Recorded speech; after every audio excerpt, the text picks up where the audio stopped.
Hey guys, ഇന്ന് duty ഇറങ്ങിയപ്പോഴത്തേക്ക് നല്ല മഴയുണ്ടായിരുന്നേ. പുറത്ത് വീട്ടിൽ ചെന്നപ്പോഴത്തേക്കും കൂട്ടുകാർ മഴയൊക്കെ അല്ലേ, നമുക്കൊന്ന് ചൂണ്ടിടാൻ പോകുന്ന കൂട്ടിക്കൊണ്ട് പോയിട്ടുണ്ടായിരുന്നേ. ഒരു ഇന്നലെ നമ്മുടെ വീടിന്റെ അടുത്താനാണ് ഈ പാടമുള്ളത്. പാടത്താണ് നമ്മൾ എല്ലാവരോടും ചൂണ്ടിടാൻ വേണ്ടി വന്നിട്ടുള്ളത്. എനിക്കങ്ങനെ ചൂണ്ടിടാൻ വേണ്ടി അത്രയ്ക്ക് അറിയുന്നില്ല. ഇവരാണ് ചൂണ്ടിടാൻ മെയിൻ. ഇവരുടെ കൂട്ടാണ് ഞാനും വന്നിട്ടുള്ളത്. ചൂണ്ടിയിട്ട സ്ഥലത്ത് കൊത്തും കാര്യങ്ങളൊന്നും ഇല്ലായിരുന്നു. പിന്നെ നമ്മൾ ചെറുതായിട്ട് സ്ഥലം ഒന്ന് മാറ്റി പിടിച്ചിട്ടുണ്ടായിരുന്നേ. അപ്പൊ ചെറിയ രീതിയിൽ കൊത്തും കാര്യങ്ങളൊക്കെ ഉണ്ട്.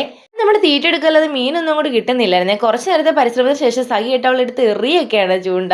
അങ്ങനെ അവസാനം അവളുടെ ഏറിനുള്ള ഒരു കുഞ്ഞു കൂരി കുരുങ്ങിയിട്ടുണ്ടായിരുന്നേ. ഇതെന്റെ കയ്യിൽ നിന്ന് ചാടി വെള്ളത്തിലേക്കാണ് പോയിട്ടുണ്ടായിരുന്നു ഗൈസ്. ഇനിയും പ്രതീക്ഷ കൈവിടാതെ ഞങ്ങൾ വീണ്ടും ചൂണ്ടിയിട്ട് തുടങ്ങിയിട്ടുണ്ടായിരുന്നേ. കുറെ നേരം കഴിഞ്ഞപ്പോഴത്തേക്കാണ് അടുത്ത മീൻ നമുക്ക് കിട്ടുന്നത്. ചെറിയൊരു കൈതക്കോരയാണ്. എന്തായാലും നമ്മുടെ മറ്റേ മീനെക്കാട്ടി സൈസുള്ള മീനെ കിട്ടിയിട്ടുള്ളത്. മീനെ കിട്ടിയതിന് ശേഷമുള്ള ടാസ്ക് എന്ന് പറഞ്ഞാൽ അതിനകത്ത് നിന്ന് ചൂണ്ടക്കുളത്ത് മാറ്റിയെടുക്കുന്നതായിരുന്നു. നല്ല പാടുള്ള കാര്യമായിരുന്നു. എൻ്റെ ചേച്ചി ഒരുപാട് നേരത്തെ കഷ്ടപ്പാടത്തിനൊടുവിലാണ് എടുത്തിട്ടുണ്ടായിരുന്നത്. അതിനിടയ്ക്ക് ചേച്ചിയുടെ കയ്യിൽ മീൻ്റെ മുള്ളും കൊണ്ടിട്ടുണ്ടായിരുന്നു. ഇത്രയും വലിപ്പമുണ്ടായിരുന്നെ നമ്മുടെ കൈതക്കോരയ്ക്ക്. നേരത്തെ ഇട്ടൊരു മീൻ്റെ കൂടെ ഞങ്ങൾ കുപ്പിയിലാക്കി വെച്ചിട്ടുണ്ടായിരുന്നത്. പിന്നെ സന്ധ്യ ആയപ്പോഴത്തേക്കും ചൂണ്ടയിൽ നിർത്തി ഞങ്ങൾ വീട്ടിലേക്ക് പോയിട്ടുണ്ടായിരുന്നു.